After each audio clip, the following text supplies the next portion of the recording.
যার সাথে তুলনা দিচ্ছেন he is an industry in himself. আমি লাইফে আমার মায়ের কথা শুনেছি, আমার বউয়ের কথা শুনেছি, আমি ঠকিনি। সো নারী দর্শক যদি কিছু বলে ওটা মেনে নেওয়া ভালো। আমাকে মাত্র সিনেমাটা কোশ্চেন করলো, ওখান থেকে ইস্যুটা শুরু করছি যে হলের ভেতরে যেই ধরনের এক্সাইটমেন্ট দেখতে পাচ্ছি, অথবা পাবলিক যখন তারা তাদের সিনেমাটা আপন করে নেয় তখনই আসলে তারা এইভাবে শীষ বাজায়, তারা গান গায়, তারা নাচে। তো this is a new experience for me.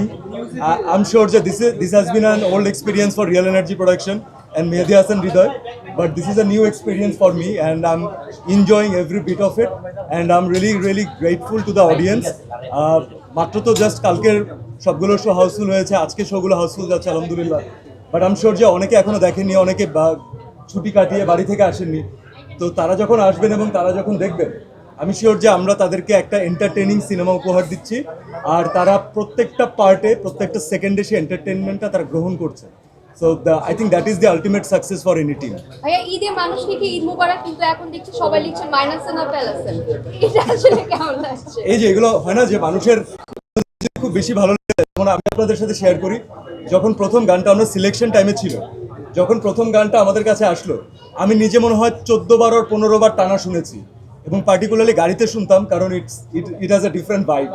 তো আমার মনে হচ্ছিল যে এই ভাইবটা যখন ঈদের সময় দর্শক পাবে তখন একটা সোনায় সোহাগা হবে। তো আলহামদুলিল্লাহ এভরিওয়ান হ্যাজ টেকেন দ্যাট, সবাই পছন্দ করছেন। ঈদে বাজানোর মতো একটা গান পেয়েছি আমরা, বিভিন্ন হলুদে বিয়েতেও হয়তো বাজবে। So I think I am loving the whole experience. কিছু কিছু ভক্তের রোশনালে পড়ার উপায় বের করে দিচ্ছেন। তবে আপনি যে লাইনটা বললেন যে কারা বলছেন এটা পার্টিকুলারলি, নারী দর্শকরা বলছেন। শুনুন, আমি লাইফে আমার মায়ের কথা শুনেছি, আমার বউয়ের কথা শুনেছি, আমি ঠকিনি। সো নারী দর্শক যদি কিছু বলে ওটা মেনে নেওয়া ভালো। I am very much grateful. আসলে সত্যি কথা হচ্ছে কেউ কখনো পৃথিবীতে কারো জায়গা নিতে পারে না, এবং আমরা কেউ কারো জায়গা নেওয়ার জন্য তাহলে একটা জাস্ট রিপ্লেসমেন্ট ক্রিয়েট হবে।